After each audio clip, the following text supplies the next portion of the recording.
Bullies beat up the new kid, he tells his dad, and the bullies go after his father too.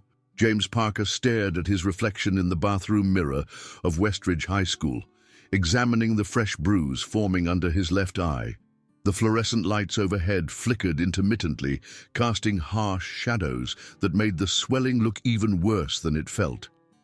At 15, he was the newest sophomore at school, having moved to town just 3 weeks ago when the leaves were beginning their autumn transformation. His lanky frame and quiet demeanor had made him an immediate target, like blood in the water drawing sharks. At 5'10" and barely 130 pounds, his thin arms and awkward posture screamed easy victim to the school's established hierarchy of tormentors. His shaggy brown hair, which his mother had always said made him look like a young artist, now fell over his eyes as he dabbed at the swelling with a damp paper towel. The rough brown paper scratched against his tender skin, and he winced at the contact. The bathroom smelled of industrial cleaner mixed with teenage cologne, a nauseating combination that made his stomach turn. He could hear the muffled sounds of students passing in the hallway outside, their laughter and chatter a stark contrast to his isolation in this cold, tiled sanctuary.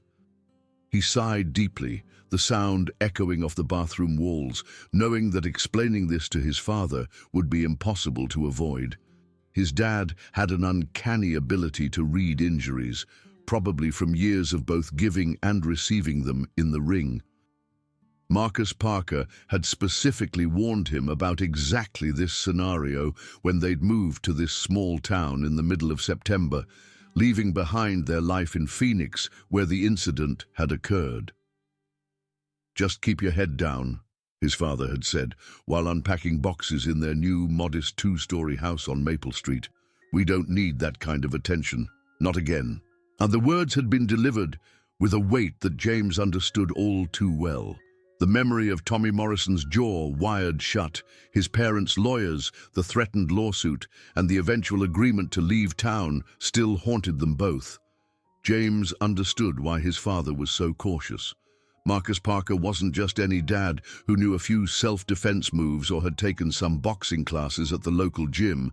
He was Marcus the Demolisher Parker, a former MMA heavyweight champion with an undefeated professional record of 32 wins and 0 losses. Though retired from competition for nearly 5 years now, following a knee injury that could have been career-ending, but which he'd chosen to see as a sign to step away while still on top, his reputation in fighting circles remained legendary.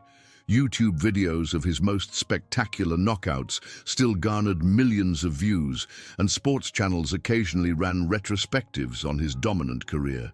But neither of them had expected the particularly vicious welcome committee that awaited at Westridge High, a school of barely 800 students where everyone knew everyone and outsiders were viewed with immediate suspicion.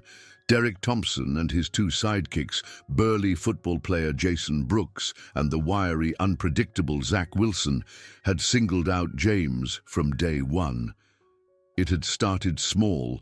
A shoulder check in the hallway, books knocked from his hands, whispered insults just loud enough for him to hear, but not loud enough for teachers to notice. But it had escalated quickly, like a snowball rolling downhill, gathering mass and momentum. Derek stood confidently at 6'2", his muscular build the result of being the star quarterback with college scouts already circling like vultures over fresh meat. His father owned 3 car dealerships in town and half the commercial real estate on Main Street. The Thompson name was on the high school stadium, the library wing, and even the new scoreboard. Derek's perfectly styled blonde hair, maintained by weekly visits to the expensive salon downtown, and designer clothes that cost more than some people's monthly rent, marked him as someone from the wealthy side of town. His striking good looks, with sharp cheekbones and piercing blue eyes that could charm or intimidate with equal effectiveness, ensured teachers often overlooked his cruelty. He had the kind of smile that appeared in yearbook superlatives and homecoming king nominations, hiding the darkness underneath. "Hey, new kid," The familiar voice echoed through the bathroom, sending a chill down James's spine that had nothing to do with the cold tile against his back. The voice carried that particular tone of predatory amusement that James had come to dread. He glanced up to see Derek's reflection in the mirror, flanked by Jason and Zach, their faces wearing matching smirks of anticipation.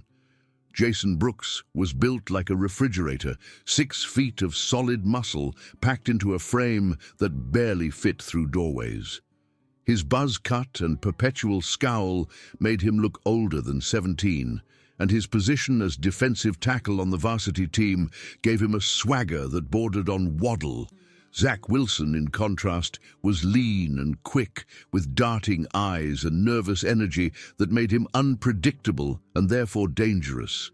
His dirty blonde hair was always slightly unkempt, and he had a habit of cracking his knuckles that set James's nerves on edge.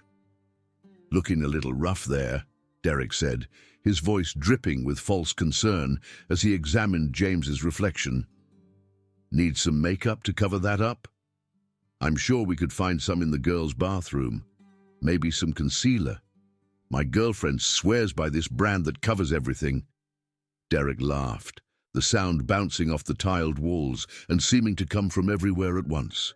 James said nothing, keeping his eyes down as he tossed the paper towel into the trash with deliberate calm. His hands were steady despite the fear coursing through his veins, a skill learned from years of his father's training. "Never show fear," Marcus had always said. "Fear is information for your opponent." He tried to move past them toward the exit, but Jason's broad shoulder blocked his path like a wall of meat and malice. "I asked you a question, stick boy," Derek continued, his voice hardening as he shoved James back against the sink. The porcelain edge dug into James's lower back painfully. "What's wrong? Cat got your tongue, or are you just too stupid to talk?" The insults washed over James like water, each one carefully crafted to hurt. Derek had a talent for finding weak spots, both physical and emotional. He knew James ate alone, knew he had no friends to defend him, knew that teachers would look the other way because Derek Thompson was untouchable in this small town, where his family's money talked louder than any complaint. "Please just leave me alone," James muttered, his voice barely audible above the dripping of a leaky faucet. He could feel his heart pounding, the fighting instincts his father had trained into him since childhood screaming to defend himself. His muscles tensed involuntarily, muscle memory from thousands of hours of training trying to override his conscious control. The stance, the balance, the targeting, it was all there, ready to explode into action, but he remembered his promise. After what had happened at their last school, after Tommy Morrison had spent 3 weeks in the hospital and James had spent 2 weeks suspended pending expulsion, his father had made him swear. "No fighting, no matter what. We can't afford another incident, not legally, not financially, and not morally." The words echoed in his mind like a mantra, holding him back from what every fiber of his being wanted to do. "Leave me alone," Zach mimicked in a high-pitched voice, dancing around like a demented puppet.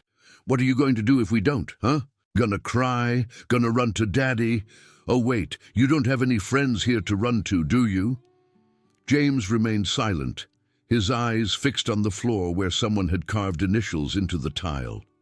The bathroom door opened and a group of freshmen peeked in, their eyes widening as they took in the scene. They quickly retreated when they saw what was happening, the door swinging shut with a bang. Nobody wanted to get involved when Derek Thompson was delivering one of his lessons. The code of high school survival was clear. Keep your head down, don't make yourself a target, and definitely don't interfere with the apex predators. "That's what I thought," Derek sneered, his hand suddenly grabbing James's backpack and upending it into the sink. Notebooks, textbooks, pens, and his carefully organized binder all tumbled into the basin, where residual water from the faucets immediately began soaking into the paper. His physics homework, which had taken 2 hours to complete the night before, began to blur as the ink ran. "See you at lunch, loser," Don't forget to save me a seat." The mockery in his voice was sharp enough to cut. The three boys left, their laughter lingering in the air like a toxic cloud as James salvaged his now damp notebooks and textbooks. He carefully shook water from each item, trying to separate pages that were already beginning to stick together. He was going to be late for class again. Mrs. Reynolds, his English teacher with her perpetual frown and coffee-stained cardigan, had already given him one warning about tardiness. She, like most of the Westridge staff, seemed indifferent to the obvious bullying happening right under their noses, or perhaps they weren't indifferent. Perhaps they were simply afraid of the Thompson family's influence. Just 2 more years, James thought to himself as he stuffed his wet belongings back into his backpack. 2 more years and I'm out of here. But even as he gathered his things, water dripping from his textbooks onto the floor, he wondered if he could last that long. 3 weeks had felt like 3 months. How could he endure 2 more years of this? The morning passed in a blur of whispers and sidelong glances. In every class, he could feel eyes on him, hear the barely suppressed snickers when he walked in late with obviously damaged books. His chemistry teacher, Mr. Peterson, raised an eyebrow at the water-stained lab notebook but said nothing. His math teacher, Ms. Garcia, pretended not to notice when droplets fell from his backpack onto the floor. The guilty looks from some of his classmates were almost worse than the gleeful ones from others. They knew what was happening and chose to do nothing, making them complicit in their silence. Sarah Mitchell, a quiet girl who sat 2 rows over in his history class, had given him a sympathetic look and even offered him some paper when she saw his notebook was ruined. But when Derek walked past their classroom and glanced through the window, she immediately looked away and pretended to be absorbed in her textbook. James didn't blame her. Derek had a long memory for those who helped his victims. By the time lunch period arrived, James had resigned himself to his daily ritual of finding the most isolated corner of the cafeteria. The lunchroom was a minefield of social territories, each table claimed by different groups with invisible but rigid boundaries. The football team and cheerleaders held court at the central tables, the best spot with windows overlooking the courtyard. The drama kids clustered near the stage entrance, the band kids by the double doors that led to the music wing, the advanced placement students by the vending machines where they could grab caffeine between study sessions. James had learned that sitting too close to Derek's territory was asking for trouble, but sitting too far away with the freshmen or the other outcasts marked him as weak and invited attacks from those looking to improve their own standing by stepping on someone lower. He'd found a spot in no man's land, close enough to the teacher's patrol route to discourage physical confrontation, but far enough away that they wouldn't actually intervene in verbal harassment. He unwrapped his sandwich, turkey and Swiss, that his father had made that morning, while giving him concerned looks he pretended not to notice, trying to make himself as invisible as possible. From across the room, he could see Derek holding court, his arm draped around his girlfriend, Madison Hayes, the head cheerleader whose father was the town's mayor. Derek was recounting some story that had his audience in stitches, occasionally glancing in James's direction with a predatory smile that promised more entertainment to come. Something was coming. James could feel it in the air like electricity before a storm. It didn't take long. James had barely managed 3 bites of his sandwich when shadows fell across his table. "Move it, Parker," Jason commanded, appearing suddenly beside James's table like a mountain that had learned to walk. Before James could react, before he could grab his tray or protect his food, Jason had shoved his tray off the edge, sending his lunch crashing to the floor. The plastic tray clattered loudly, his apple rolling under a nearby table, his sandwich falling apart on impact, and his chocolate milk exploding across the linoleum in a brown splash that reached 3 tables away. The cafeteria fell silent for a moment, hundreds of eyes turning to witness the spectacle before erupting in scattered laughter. Some students pulled out their phones, ready to record whatever came next for their social media stories. Others looked away, not wanting to witness, but unable to completely ignore the drama unfolding. James knelt down to clean up the mess, his face burning with humiliation. His hands shook slightly as he picked up the pieces of his sandwich, trying to ignore the phones pointed at him, the whispers, the laughter that seemed to echo from every corner of the room. "Oops, so clumsy," Derek called out, his voice carrying across the entire cafeteria as he approached with Zach trailing behind. "Let me help you with that." Instead of helping, he kicked the scattered food, sending it sliding further across the floor, leaving streaks of mustard and mayo like abstract art on the dirty linoleum. An orange slice skittered under the vending machine, where it would probably remain until summer cleaning.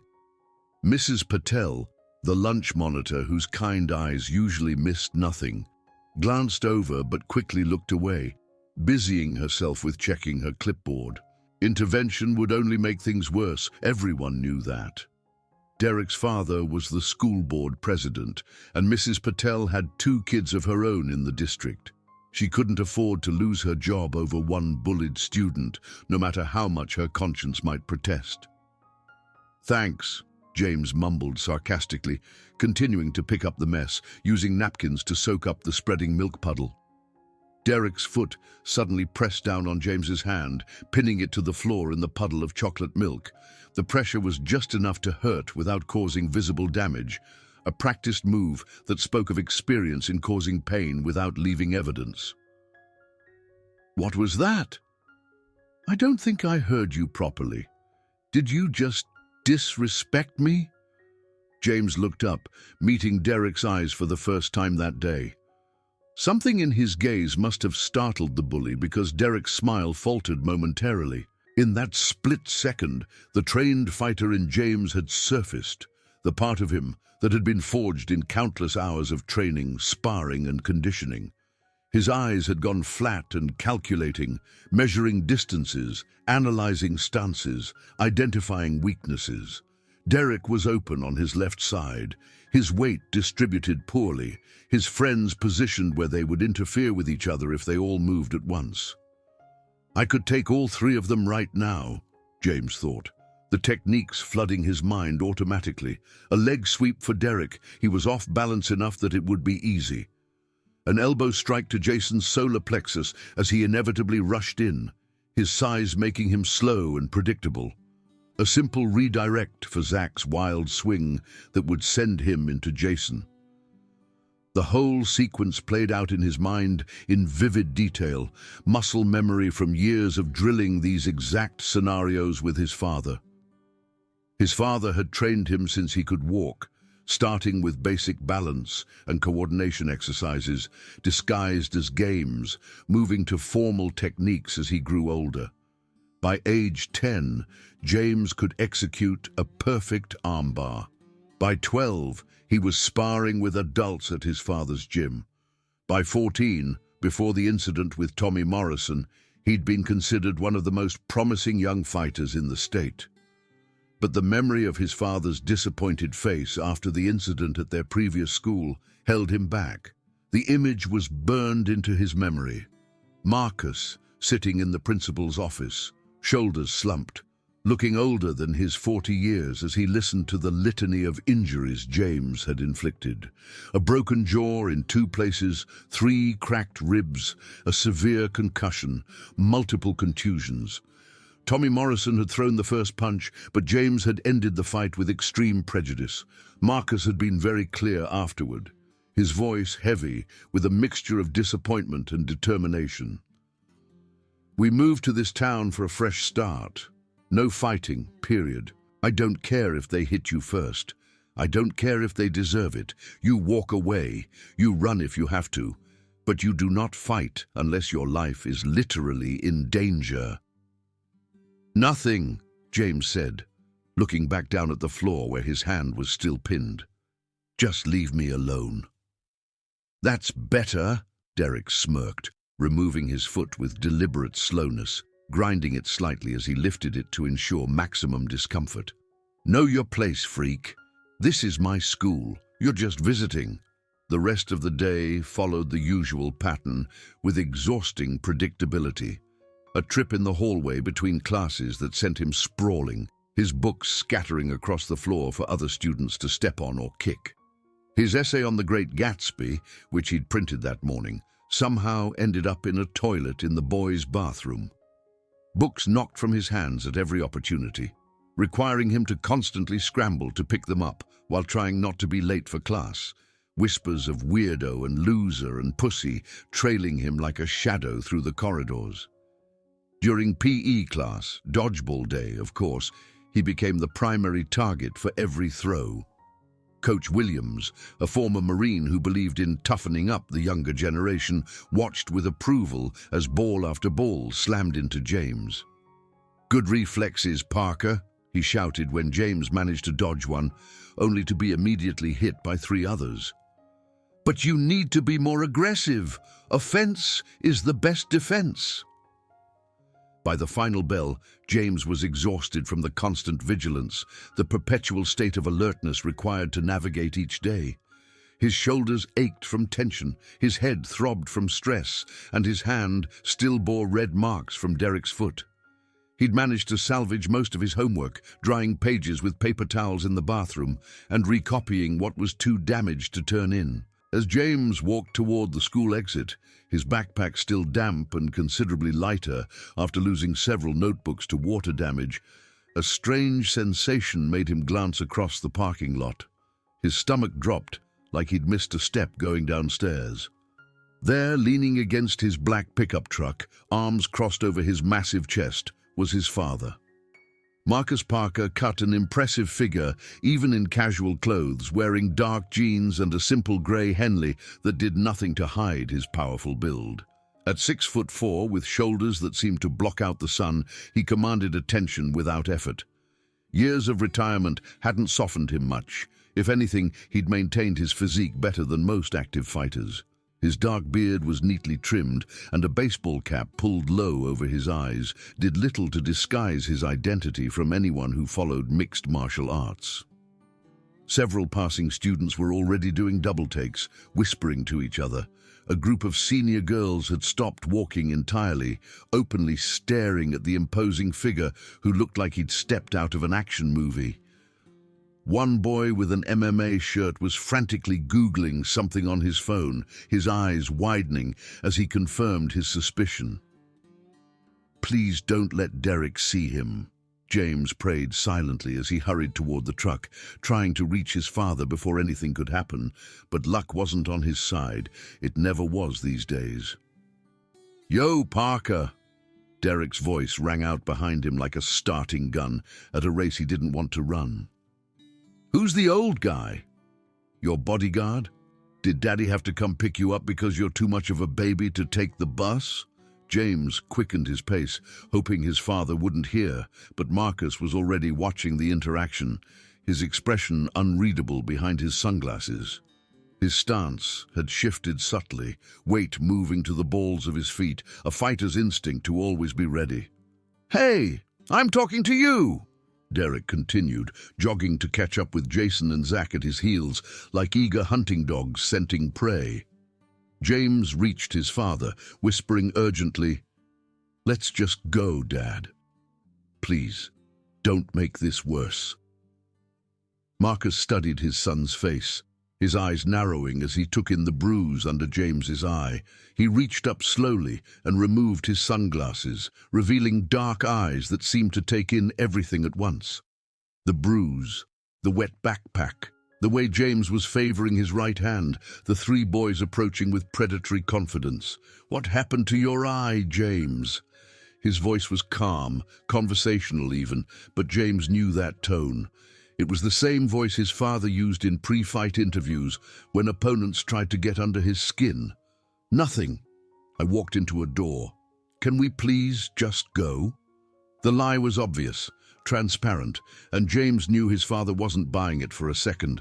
"Hey, new kid's daddy," Derek called out, stopping a few feet away with his friends flanking him. "Your son's been telling us all about you, says you're some kind of tough guy." The lie was delivered with such casual cruelty that it took James a moment to process it. James froze. He'd never mentioned anything about his father to anyone at school. He'd been specifically careful not to, knowing it would only make things worse. But Derek was smart enough to know that denial would sound like confirmation. Marcus straightened to his full height, turning slowly to face the three teenagers. Every movement was deliberate, controlled, economical. It was the way he moved in the ring, conserving energy while projecting threat. "Is that right?" he asked, his voice deceptively calm, like still water over deep currents. Something in his tone made Derek hesitate, his bravado flickering like a candle in wind. But the presence of his friends and the watching students bolstered his courage. He couldn't back down now, not in front of everyone. His reputation was on the line. "Yeah," Derek said, regaining his swagger and puffing out his chest. "Said you were some big shot fighter or something. But looking at your son, I'd say the apple fell pretty far from the tree. Guess being a pussy is genetic." The insult hung in the air like a challenge. Several students had their phones out now, recording the confrontation. This would be all over social media within minutes. Marcus's expression didn't change, but James could see the subtle shift in his stance. Weight-centered, balanced, ready, it was the same stance he'd seen countless times before his father entered the ring, the stance that preceded violence with mathematical precision. "James, get in the truck," Marcus said quietly, his eyes never leaving Derek. "Dad, now, son." James climbed into the passenger seat, his heart racing. Through the window, he could see his father saying something to Derek, his voice too low to hear. Whatever it was, Derek's smug expression gradually transformed into uncertainty, then something that looked almost like fear. His friends shifted nervously, no longer sure if they wanted to be part of this confrontation. After a moment that seemed to stretch forever, Marcus walked around to the driver's side and got in without a word. As they pulled away, James caught sight of Derek staring after them, his face pale, a strange look mixing confusion and apprehension on his features. "Dad, what did you say to him?" Marcus kept his eyes on the road, navigating the after-school traffic with practiced ease. "Just introduced myself. Properly." After a pause, he added, "Want to tell me what really happened to your eye?" The drive home was filled with James's reluctant explanation of the past 3 weeks. He started haltingly, embarrassed to admit his weakness, but gradually the words poured out. The daily torment in excruciating detail. The shoulder checks that left bruises, the accidental trips that sent him sprawling, the constant destruction of his property. The teachers who looked the other way, afraid of the Thompson family influence or simply too jaded to care. The systematic isolation that had made him a pariah in a school where he knew no one to begin with. He told his father about the bathroom incidents, the lunch humiliations, the PE targeting, about how his grades were suffering because he kept having to redo water-damaged homework, about how he'd started changing his routes through the school, adding 10 minutes to every journey just to avoid likely ambush points, about the nightmares where Derek's laughter followed him home. With each detail, Marcus's knuckles whitened on the steering wheel, his jaw clenching and unclenching rhythmically. But he remained silent until James finished, letting his son purge 3 weeks of accumulated pain and frustration. "Why didn't you tell me sooner?" he finally asked, his voice carrying a note of hurt that made James feel worse than any of Derek's taunts. James stared out the window at the passing houses, each one neat and tidy, with manicured lawns that seemed to mock the chaos of his daily life. "You said not to fight. You said we needed to keep a low profile. I thought I could handle it. I thought if I just endured it, eventually they'd get bored and move on." Marcus pulled the truck into their driveway, the tires crunching on the gravel. He turned off the engine but didn't move to get out. "I said you shouldn't fight. I never said you shouldn't tell me when you're being hurt." There's a difference between keeping a low profile and suffering in silence. But what could you do that wouldn't make things worse? James asked, frustration leaking into his voice. If you complain, I'm a snitch. If you intervene, I'm a baby who needs daddy to fight his battles. Either way, I lose. Let me worry about that, Marcus said firmly. Your job is to learn and grow. My job is to protect you while you do it. That evening, after a dinner of ordered pizza that neither of them had much appetite for, Marcus disappeared into the garage where he'd set up a small home gym. James could hear the rhythmic thud of fists against the heavy bag, a sound that had been the backdrop of his childhood. The impacts were harder than usual, more aggressive, the chain holding the bag creaking with each blow. James tried to focus on his homework, rewriting his water-damaged essay on symbolism in The Great Gatsby, but his mind kept wandering to what tomorrow would bring. Would Derek retaliate for whatever his father had said? Would the bullying escalate? Would his father do something that would force them to move again? When his father emerged 2 hours later, his knuckles wrapped and his shirt soaked with sweat, his expression was resolved. The storm had passed, replaced by calm determination. "Tomorrow," Marcus announced, toweling off his face, "I'm coming to speak with your principal." "Dad, no." "This isn't up for discussion, James. I've let you try it your way for 3 weeks. Now we do it mine." The next morning dawned grey and drizzly, matching James's mood. Marcus dressed with unusual care, putting on a crisp button-down shirt in deep blue that brought out his eyes and dark slacks instead of his usual t-shirt and jeans. He even trimmed his beard and styled his hair, looking less like a retired fighter and more like a successful businessman. "You clean up nice," James said, trying to lighten the mood as they ate breakfast.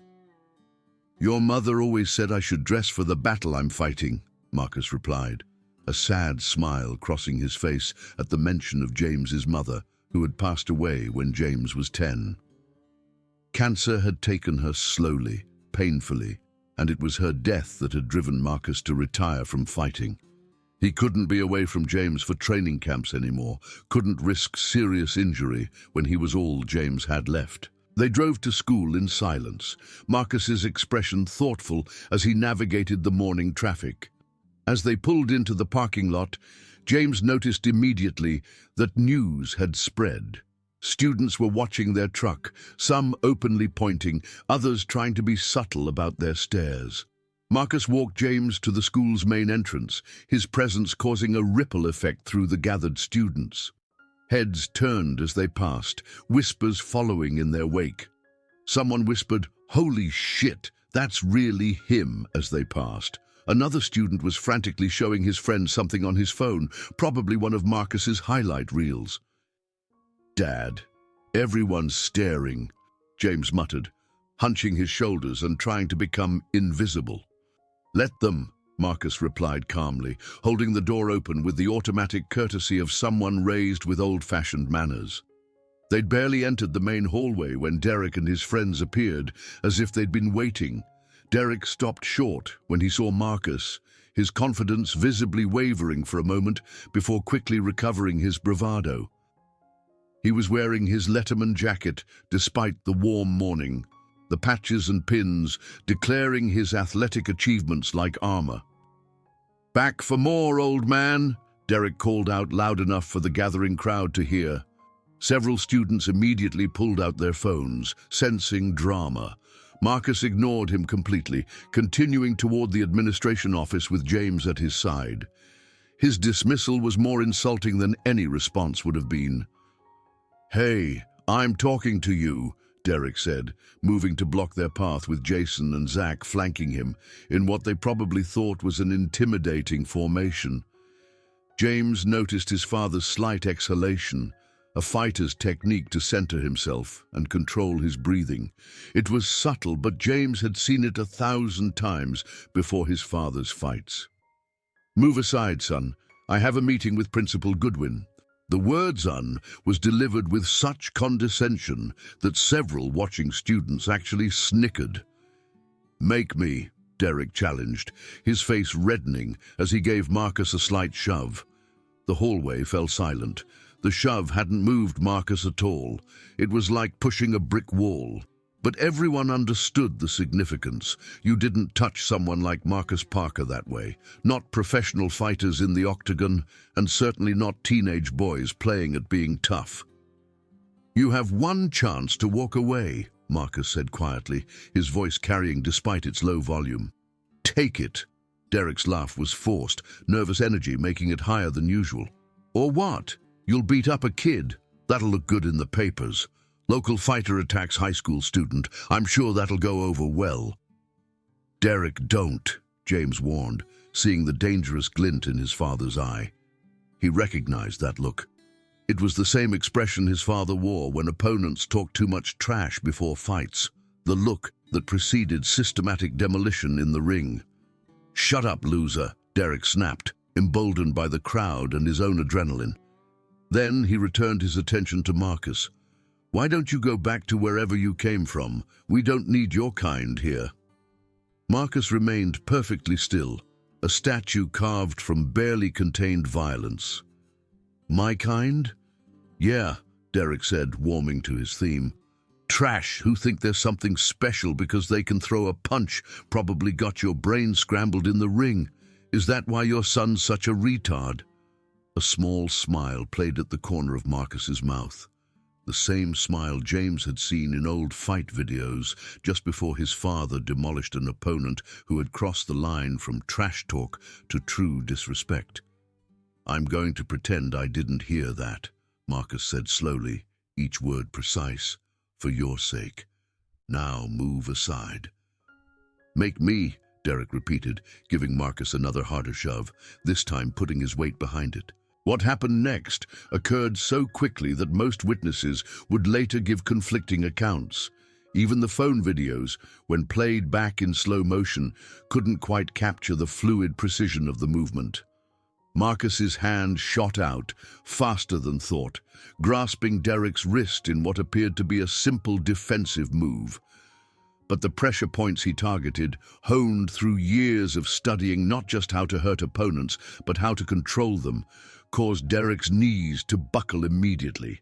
The boy let out a gasp of surprise and pain as he was brought down to a kneeling position with seemingly no effort at all.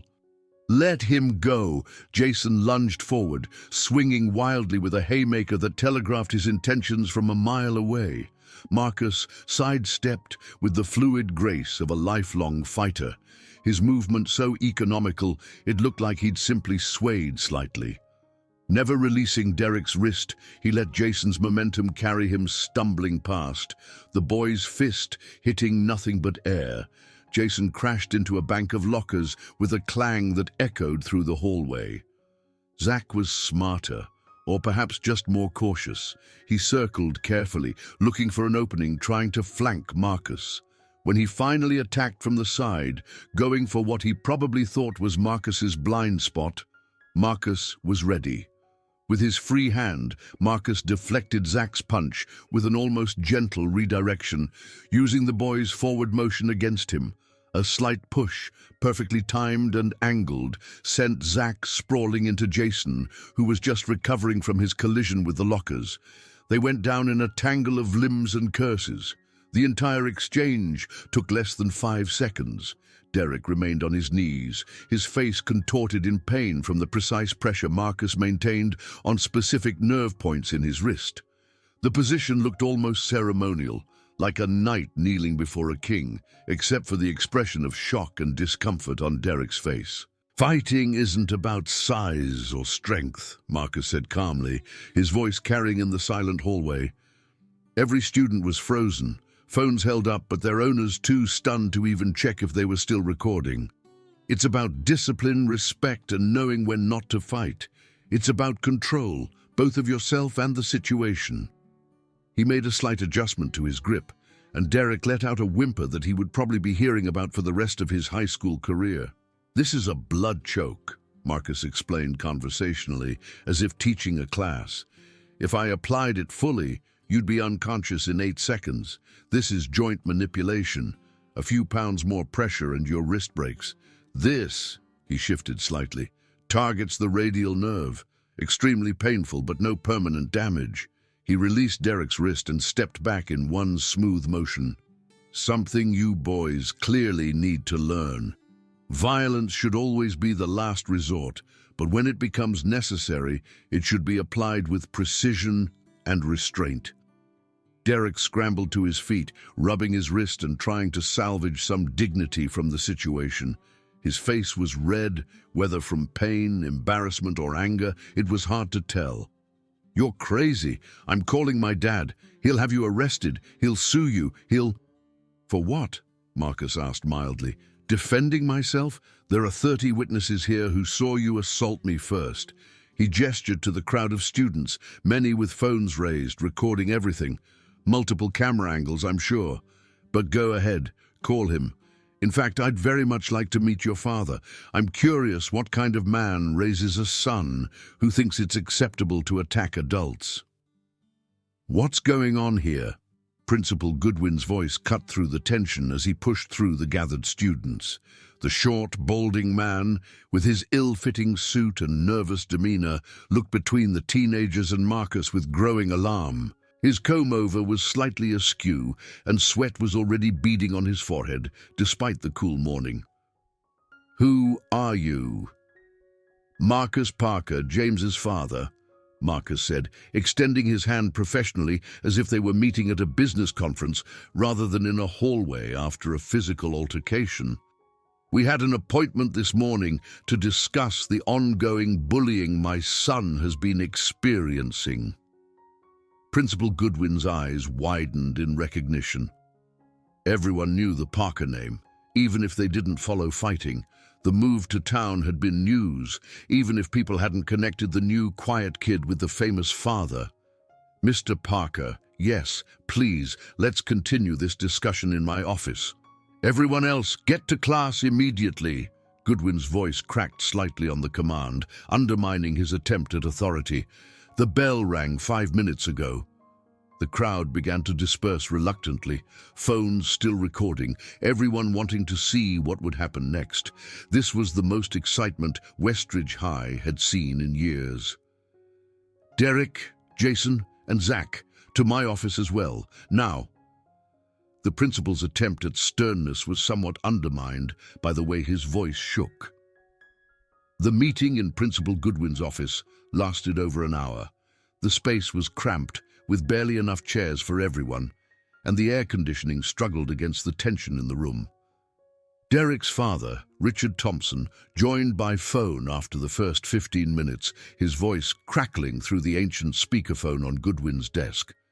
Richard Thompson's initial bluster about lawsuits and pressing charges gradually gave way to silence as Marcus calmly presented his case.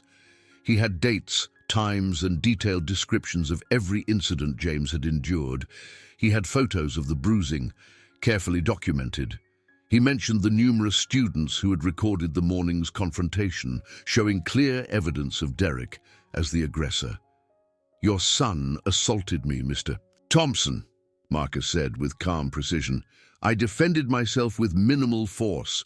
I could have pressed charges myself, but I'd prefer to handle this in a way that actually helps these boys learn something." "And what exactly do you propose?" Richard Thompson's voice was cautious now, the businessman in him recognizing when he was negotiating from a weak position. Marcus outlined his plan. Suspension for the 3 boys pending a full disciplinary hearing, mandatory counseling, community service, and participation in a program he would establish teaching proper martial arts philosophy and discipline. "You want me to let you teach my son to fight?" Richard asked incredulously. "I want to teach your son control," Marcus corrected. "He already knows how to fight. He just doesn't know when not to. That's far more dangerous."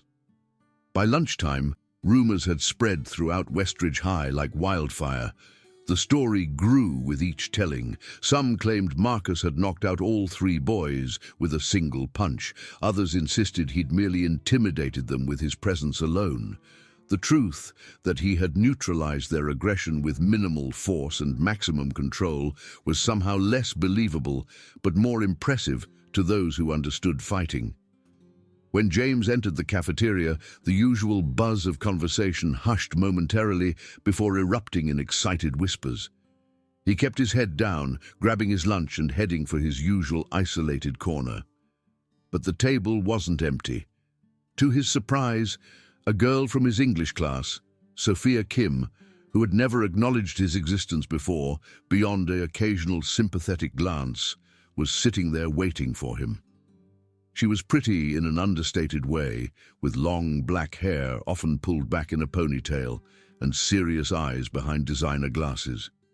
She was known for being smart, quiet, and generally keeping to herself despite being generally well-liked. "Is it true your dad is Marcus the Demolisher Parker?"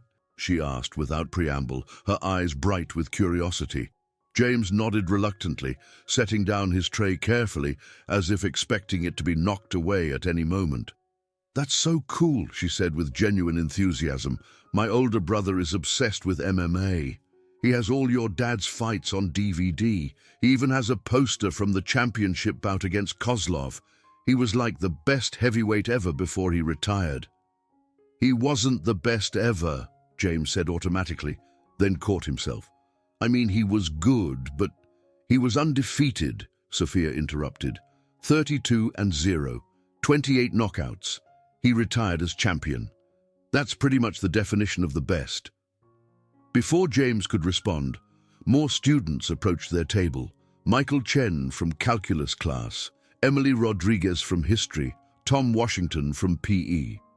They all had questions about his father, about fighting, about what had really happened that morning. For the first time since arriving at Westridge, James found himself the center of positive attention.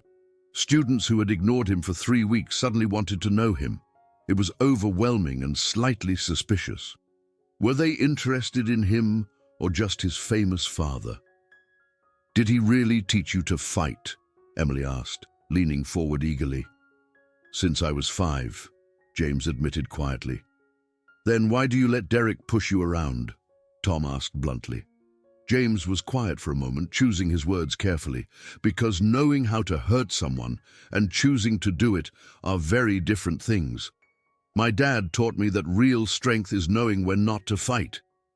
"But Derek deserved it," Michael protested. "We've all seen what he does to you." "Maybe," James said.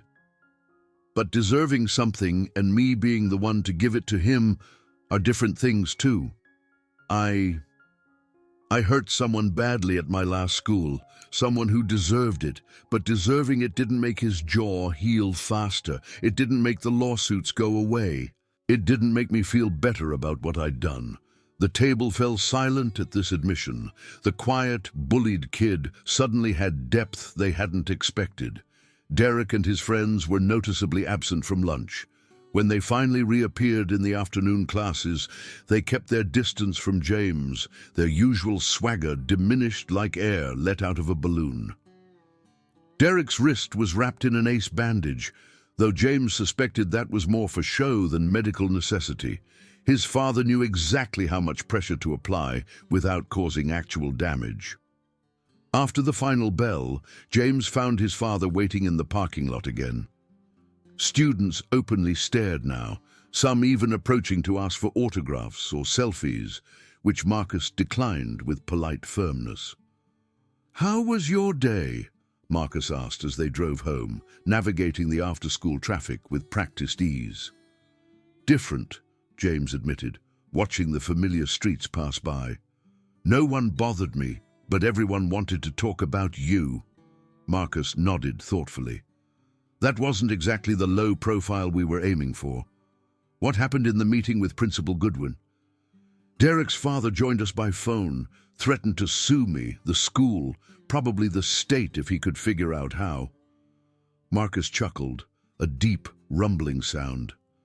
changed his tune when I mentioned the video evidence of his son assaulting me and the documented pattern of bullying against you. Are they expelled? James couldn't keep the hopeful note from his voice. Suspended for now, 3 days, but there will be a disciplinary hearing next week. Marcus glanced at his son.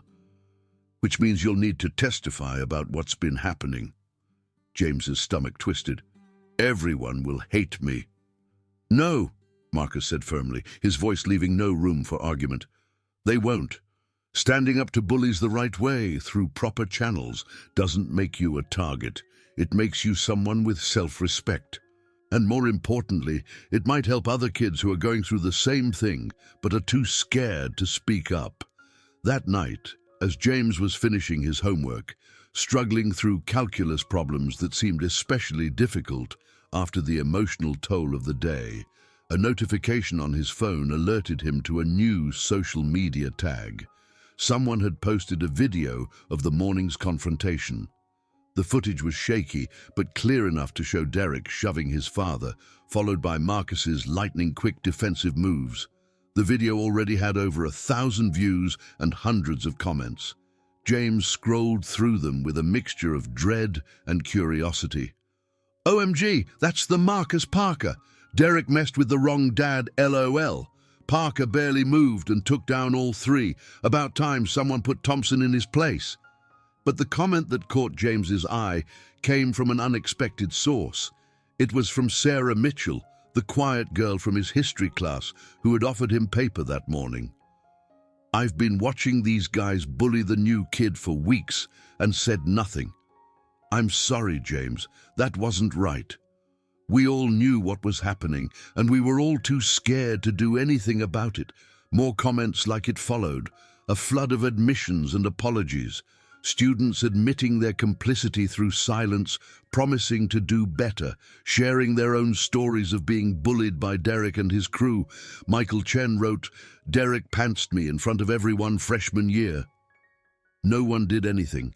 I wish I'd had someone like your dad to stand up for me. Emily Rodriguez. They've made fun of my accent since middle school. Teachers always said to ignore it. Your dad showed that ignoring bullies doesn't make them stop. Even some teachers chimed in anonymously, admitting they'd been afraid of the Thompson family's influence and promising to be more vigilant. The following Monday, after their 3-day suspension, Derek, Jason, and Zach returned to school. The dynamic had shifted dramatically. Where once they had ruled the hallways through fear and intimidation, now they moved quickly between classes, keeping their heads down. The whispers followed them instead of James, and not all the whispers were kind. During lunch period, James was sitting with his new group of friends. He still couldn't quite believe he had friends plural, when Derek approached his table alone. The cafeteria quieted as students watched, anticipating another confrontation. "Can I sit?" Derek asked, his voice lacking its usual arrogance. He looked different somehow, smaller, though he was the same physical size. Without his swagger and confidence, he seemed like just another teenager, rather than the apex predator he'd portrayed himself as. James hesitated, glancing at his friends. Sophia shrugged. Michael looked skeptical, but Emily nodded slightly. After a moment, James nodded. Derek sat, staring at his tray for a long moment before speaking. "My dad wants me to apologize to you." "Is that the only reason you're here?" James asked, surprised by his own boldness. Derek looked up, his expression conflicted. Yes at first, but..." He trailed off, seemingly struggling to find the words. "Your dad could have really hurt us. We attacked him 3-on-1, and he could have destroyed us. But he didn't." "That's not who he is," James said simply. "Fighting is a sport for him, not a way to hurt people. It's about discipline and control, not domination." "He said something to me that first day in the parking lot." Derek's voice dropped so only James could hear. "He said he knew what it was like to be angry all the time, to want to prove yourself through fear.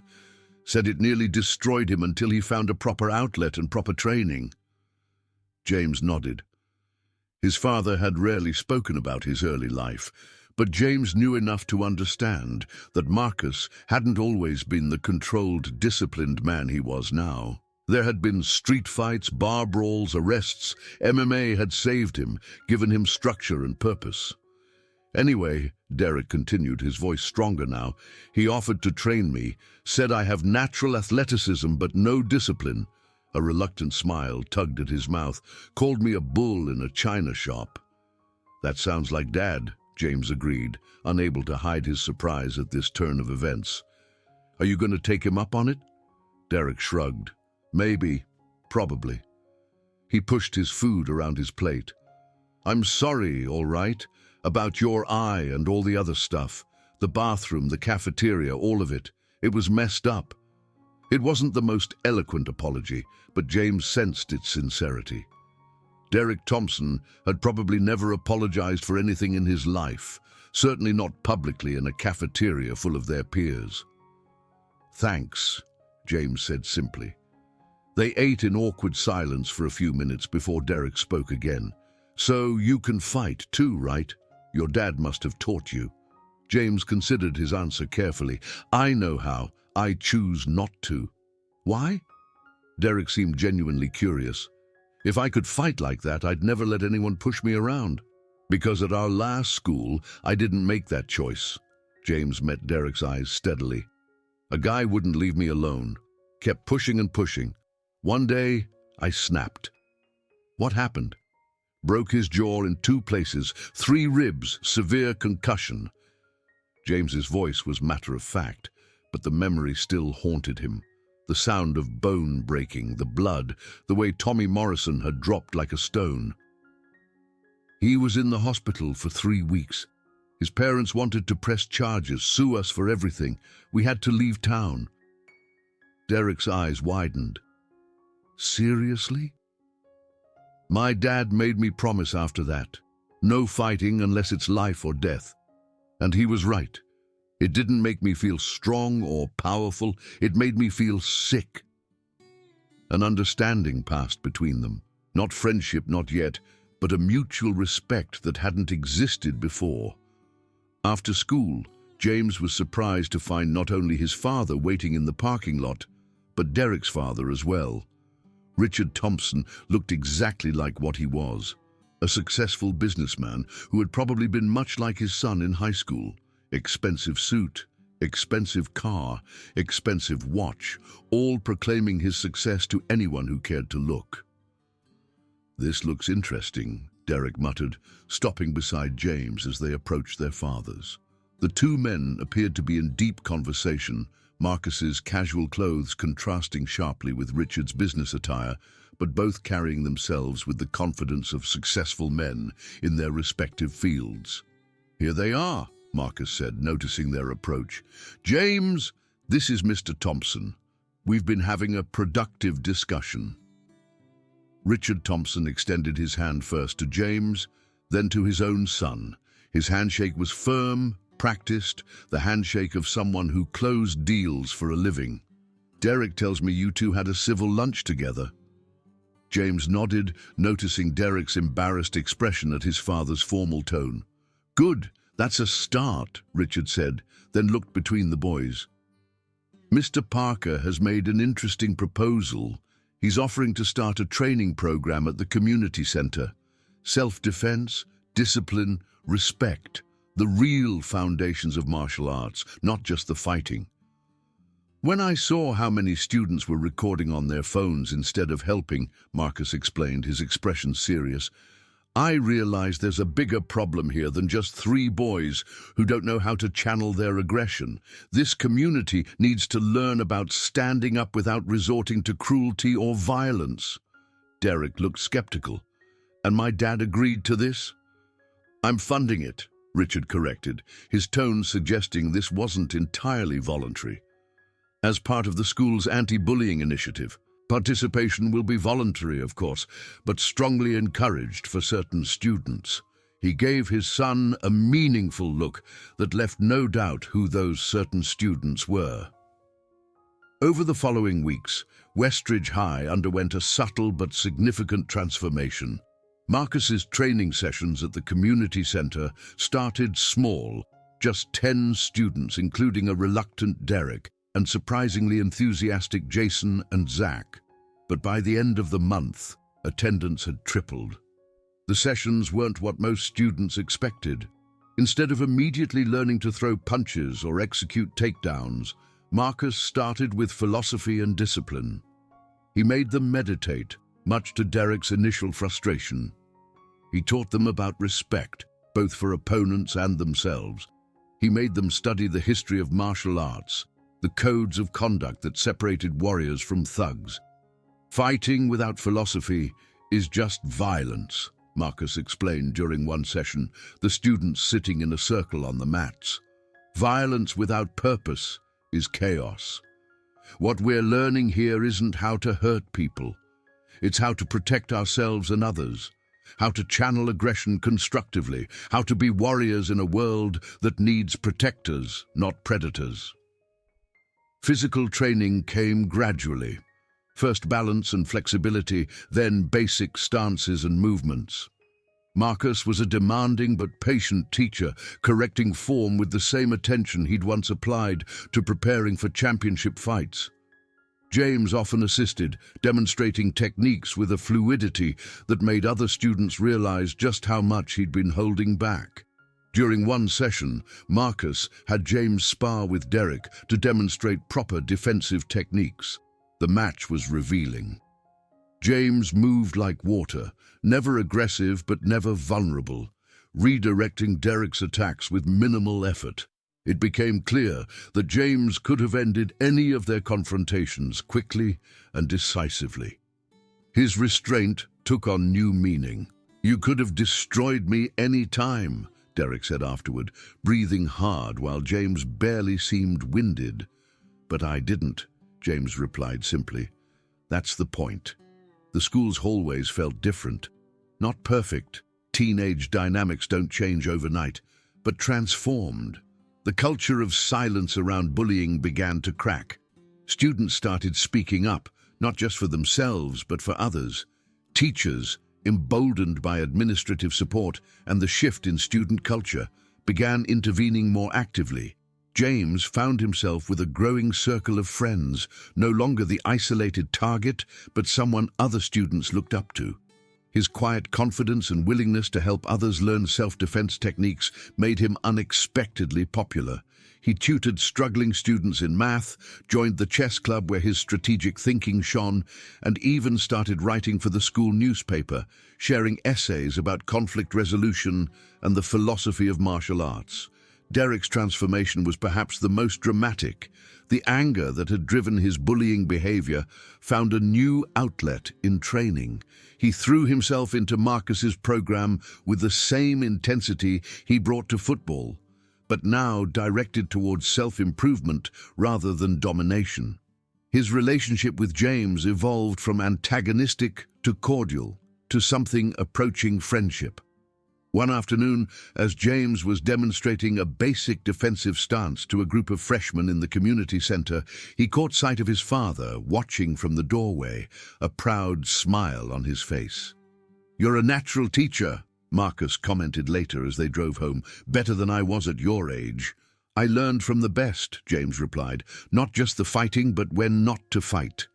Marcus nodded, his expression thoughtful. "That's always been the harder lesson. One I didn't learn until much later than you. I spent years fighting because I was angry, because I had something to prove.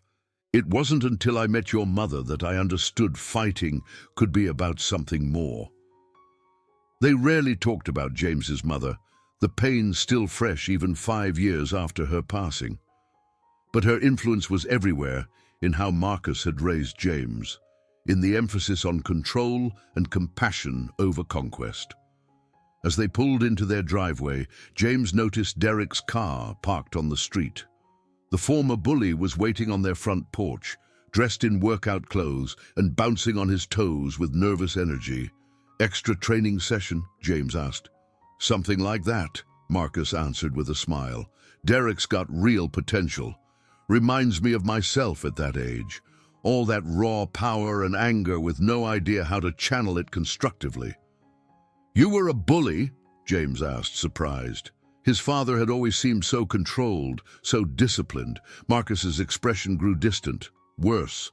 I was angry at the world, at my circumstances, at myself. Fighting was the only way I knew to feel powerful. It took me years to learn what I'm trying to teach these kids in weeks. That's why this matters so much to me." James watched as his father greeted Derek with a respectful bow, which Derek returned with growing confidence. The same boy who had made James's life miserable for 3 weeks was now learning humility and discipline from his father, channeling his aggression into something positive.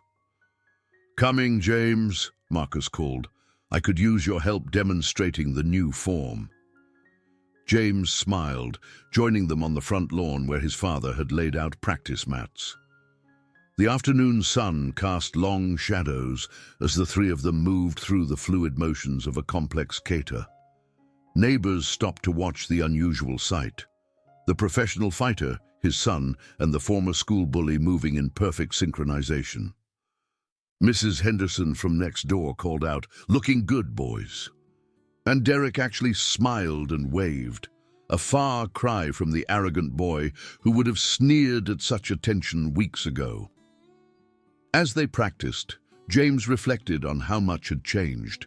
It wasn't the revenge fantasy he'd sometimes indulged in during those first difficult weeks when Derek's harassment had made him dread going to school. He hadn't gotten to humble Derek with his superior fighting skills or watch him suffer the way James had suffered.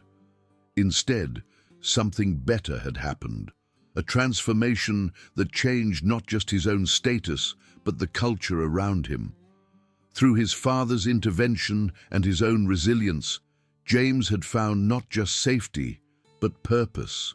He was helping other students learn to defend themselves, not through violence, but through confidence. He was showing them that strength wasn't about dominating others, but about standing firm in your principles. And Derek, the boy who had seemed irredeemable, was learning the same lesson James had internalized years ago. True strength isn't about dominating others, but mastering yourself. The community center program grew beyond anyone's expectations. What started as a punishment for 3 bullies became a movement that drew students from across the district.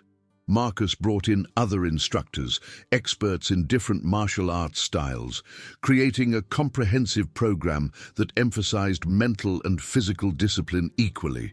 Jason Brooks, who had been Derek's enforcer, discovered a talent for judo that gave him focus he'd never had before.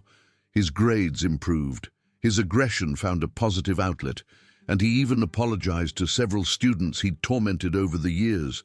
Zach Wilson, the wiry instigator, found his calling in Brazilian Jiu-Jitsu, where his smaller size became an advantage, and his nervous energy transformed into tactical thinking. He became one of Marcus's most dedicated students, arriving early and staying late, finally finding something that made him feel valuable beyond being Derek's sidekick. Principal Goodwin, initially skeptical of the program, became one of its biggest supporters when he saw the dramatic decrease in disciplinary incidents.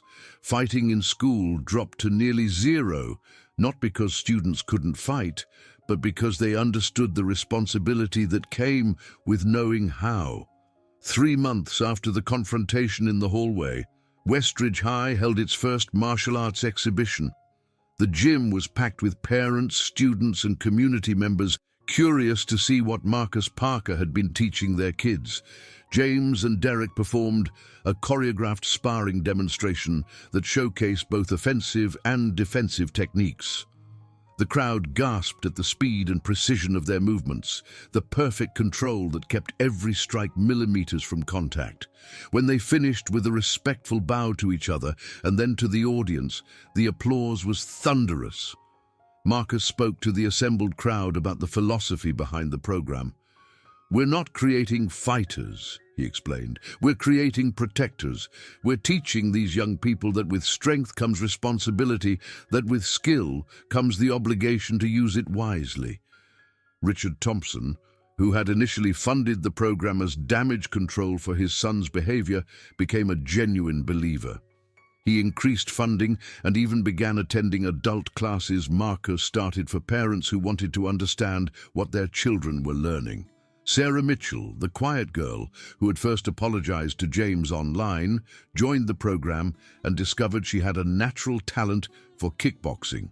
Her confidence soared, and she became one of the program's most vocal advocates, writing articles for the school paper about how it had changed her life. The ripple effect spread throughout the community. Other schools inquired about starting similar programs.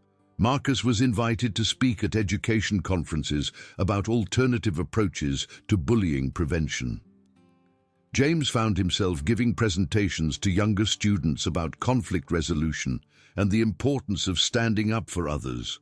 1 year after James had arrived at Westridge High as the bullied new kid, he stood before the incoming freshman class as part of their orientation. Derek stood beside him, both of them wearing the black GIs that marked them as assistant instructors in Marcus's program. "High school can be scary," James began, addressing the nervous 14-year-olds. "You might face bullies, peer pressure, situations where you feel powerless. But you're not powerless, you have choices." Derek picked up the thread. "I used to be a bully," he admitted, causing murmurs in the audience. "I thought fear meant respect. That strength meant making others feel weak. I was wrong. Real strength is lifting others up, not tearing them down." They demonstrated basic self-defense techniques, emphasizing awareness and de-escalation over confrontation. They talked about the importance of speaking up, of not being bystanders when witnessing harassment. They shared their own story, how a conflict had transformed into understanding, how enemies had become friends. After the presentation, a small freshman approached James nervously. "What if they're bigger than me? What if there's more than one?" James smiled, remembering his own fear during those first weeks. Size doesn't determine the outcome of a confrontation. Preparation, awareness, and knowing when to seek help do. But more importantly, you won't be alone. We've changed things here. Students look out for each other now. The boy nodded, looking reassured, and James saw himself in that nervous face. The cycle was breaking. What had been a culture of predation and silence was becoming one of protection and support. That evening, as the Parker family, for that's how James had come to think of them, him and his father, a small but complete unit, sat down for dinner. Marcus raised his glass of water in a toast. "To fresh starts," he said, "and to making them count." James clinked his glass against his father's. "To standing up by lifting others up." They ate in comfortable silence for a while before Marcus spoke again. "Your mother would be proud of you, of how you've handled all of this." James felt tears prick his eyes. "She'd be proud of you too, Dad, for turning something bad into something good." "We both did that," Marcus corrected. "If you hadn't shown such restraint, if you'd given in to the temptation to fight back, none of this would have happened. Derek would have been vindicated in his behavior, the cycle would have continued, and we'd probably be moving again." "It was the hardest thing I've ever done," James admitted. "Every day having to walk away, having to endure it. But you did, and because you did, real change happened, not just for you, but for everyone." As if to underscore the point, James's phone buzzed with a text from Derek. "Tomorrow's session. Can we work on that spinning kick combination?" "I almost have it down." James showed his father the message, and they both laughed. The boy who had once made James dread coming to school was now eagerly seeking his instruction. As the sun set over their small town, casting golden light through their kitchen windows, James reflected on the journey of the past year. He'd arrived in Westridge as a victim of his own past, carrying the weight of violence he'd committed and trying to disappear. He'd been tested, pushed to his limits, forced to choose between his training and his principles. He'd chosen principles, and that choice had changed everything. The program at the community center continued to grow. Marcus hired additional instructors and expanded the curriculum to include meditation, yoga, and conflict resolution alongside the martial arts training. What had begun as a response to bullying evolved into a comprehensive youth development program that became a model for other communities. Derek received a scholarship to play football at a Division I university, but he also planned to minor in psychology, inspired by the transformation he'd undergone to help others dealing with anger and aggression. In his college application essay, he wrote about learning that true leadership meant serving others, not dominating them. Jason found his calling in working with younger kids, becoming a mentor to middle school students showing early signs of aggressive behavior. His gentle giant persona, combined with his understanding of what drove bullying, made him uniquely effective at reaching troubled youth. Zach became a peer mediator, using his energy and improved focus to help resolve conflicts before they escalated to violence. His quick wit, once used to instigate trouble, now diffused tense situations with humor and understanding. James himself grew into a confident young man who understood that true strength came from restraint and wisdom from experience. He continued to excel academically while helping his father run the program, becoming living proof that choosing not to fight could be the bravest choice of all. On the 2-year anniversary of the confrontation in the hallway, the school held an assembly to celebrate the success of the anti-bullying initiative. Principal Goodwin, who had initially seemed overwhelmed by the situation, spoke with genuine pride about the transformation of Westridge High's culture. 2 years ago we had a problem, he admitted to the packed auditorium. Bullying was endemic, bystander culture was the norm, and we, the adults, were failing our students. Then something happened that changed everything. Not the confrontation itself, but what came after. The choice to transform conflict into growth, to turn perpetrators into protectors, to build rather than punish. Marcus was invited to speak but declined, saying the students should tell their own story. So James, Derek, Jason and Zach took the stage together, former enemies now united in purpose. They didn't sugarcoat the past or pretend the transformation had been easy. They spoke honestly about the pain caused and received, about the difficulty of change, about the ongoing work required to maintain the culture they'd built. Every day is a choice, James concluded. A choice to be better than we were yesterday, to stand up for others, to use our strength, physical, emotional, social, to protect rather than prey. We're not perfect. We're still learning, but we're learning together. The standing ovation that followed wasn't just for them, but for the entire community that had chosen growth over grudges, transformation over retaliation. As they left the stage, Derek caught James's arm. "You know, I never properly thanked you." "For what?" James asked, confused. "For not destroying me when you could have, for giving me the chance to become better. Your restraint that day, every day for those 3 weeks, that's what made all this possible." James smiled. "My dad says the hardest battles are the ones we fight against ourselves. You fought yours and won. That's all you." "Maybe," Derek said, "but you showed me the battlefield existed in the first place." Later that evening, as James and Marcus drove home from the assembly, they passed the community center where evening classes were in session. Through the windows, they could see students of all ages training together, learning not just to fight, but to protect, not just to be strong, but to be wise. "Any regrets?" Marcus asked, "about not fighting back those first weeks?" James thought carefully before answering. If I'd fought Derek that first day, even if I'd won, what would have really changed? He'd still be angry, I'd still be isolated, and nothing systematic would have improved. By waiting, by enduring, by letting you handle it the right way, everything changed. Marcus smiled proudly. You understood something at 15 that took me until my 30s to learn. Violence might solve the immediate problem, but it rarely solves the underlying issue. As they pulled into their driveway, James saw several students from the program practicing forms on their front lawn, having gotten permission to use the space when the community center was full. Among them was a freshman who'd recently joined after being bullied, working through basic stances with determination. James remembered being that scared, isolated kid just 2 years ago.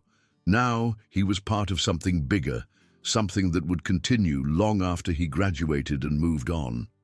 The program would outlive his time at Westridge High, protecting future students from what he'd endured and teaching them what he'd learned.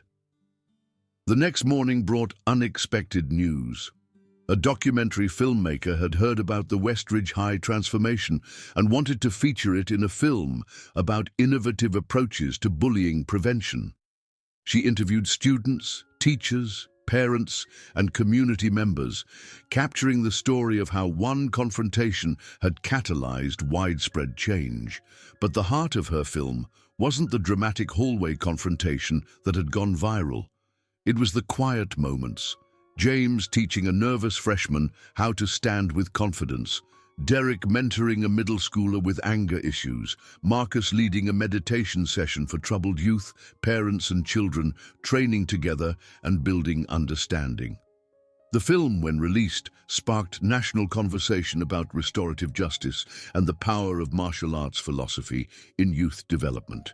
Programs modeled on the Westridge approach began appearing across the country, all emphasizing the same core principle.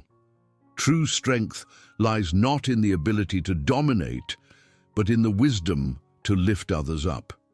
James received offers from several colleges, some specifically interested in his unique perspective on conflict resolution and youth development. He chose a university with a strong psychology program and a martial arts team, planning to study how physical training could be used for emotional and social development. On his last day at Westridge High, the school held a farewell ceremony for graduating seniors. James was selected to give the valedictorian speech, his grades having soared once the bullying stopped and he could focus on academics. Standing at the podium, looking out at faces that had once either tormented or ignored him, James felt no resentment, only gratitude for the journey. 4 years ago, I arrived here as a stranger, he began. I was tested, challenged, pushed to my limits, but those challenges became opportunities, those conflicts became connections, and those enemies became friends. We learned together that courage isn't the absence of fear, but the choice to do right despite it. That strength isn't measured in the damage we can inflict, but in the healing we can foster. He caught Derek's eye in the audience. His former bully, now friend, gave him a thumbs up. As we leave here, we take with us more than diplomas. We take the knowledge that transformation is possible, that cycles can be broken, that the choice to rise above our circumstances and our worst impulses is always available to us. We are not defined by our worst moments, but by how we grow from them. The audience erupted in applause, but James wasn't finished. To those who come after us, know this: you are not alone. The culture we've built here, one of mutual respect and protection, is your inheritance. Guard it, grow it, and pass it on stronger than you received it. Stand up for others, especially those who cannot stand for themselves. Use your strength, whatever form it takes, to build rather than break. As he left the stage, Principal Goodwin shook his hand firmly. You changed this school, James. You and your father. We all changed it, James corrected, together. The graduation ceremony concluded with a demonstration by the martial arts program, current students showing what they'd learned.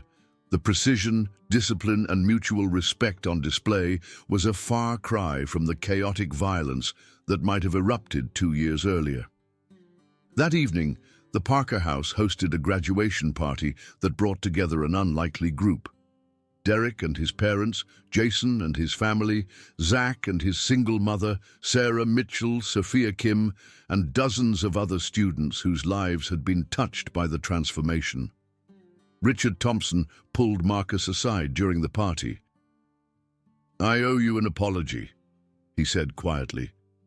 "When you first confronted Derek, I was ready to destroy you legally, socially, every way I could. I see now that would have been the worst thing for my son." "You were protecting your child," Marcus replied. "I understand that instinct, but sometimes protecting them means letting them face consequences and learn from them. Derek's a different person now. Better, stronger in ways that matter. He always had that potential. He just needed guidance on how to channel it." As the party wound down and guests departed, James and Marcus cleaned up together, falling into the comfortable rhythm of a team that had weathered storms together. "So, college," Marcus said, wrapping leftover food. "Ready for a new adventure?" "I think so. It'll be strange not having you there to handle things if they go wrong." Marcus laughed. "James, you've been handling things yourself for a while now. You just didn't need to throw punches to do it. Will you keep the program going?" "As long as the community wants it. Derek's already planning to help run summer sessions when he's home from college. Jason and Zach, too. It's bigger than us now." James nodded, understanding. What had started as a response to personal crisis had become a community institution. Later that night, unable to sleep from excitement about the future, James walked through the quiet streets of Westridge. He passed the high school, dark except for security lights, and remembered that first terrifying day when Derek had marked him as prey. He walked to the community center, where through the windows he could see the equipment neatly arranged, ready for tomorrow's classes. The youth program would continue, teaching new generations that strength and compassion were not opposites but complements. His phone buzzed with a message from Derek. "Thanks for everything, brother. See you at Thanksgiving. Try not to let college kids push you around." James smiled, typing back, "If they try, I know a good program to recommend." As he walked home under the stars, James reflected on the profound journey from victim to victor, not through violence, but through resilience, wisdom, and the courage to choose the harder path. The boy who had arrived in Westridge, afraid and alone, was leaving as a young man who had helped transform an entire community. He hadn't thrown a single punch in anger, hadn't needed to prove his strength through dominance, hadn't perpetuated the cycle of violence that could have so easily continued. Instead, he and his father had shown that there was another way, that bullies could become protectors, that bystanders could become advocates, that a culture of fear could become one of mutual respect and support. As James entered his house, he found his father still awake, reviewing applications for the program's new scholarship fund, established by the Thompson family to help disadvantaged youth access martial arts training. "Can't sleep?" Marcus asked.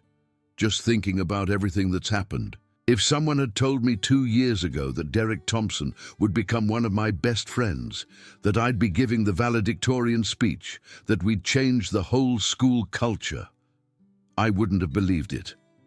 Marcus set down the applications and looked at his son with pride.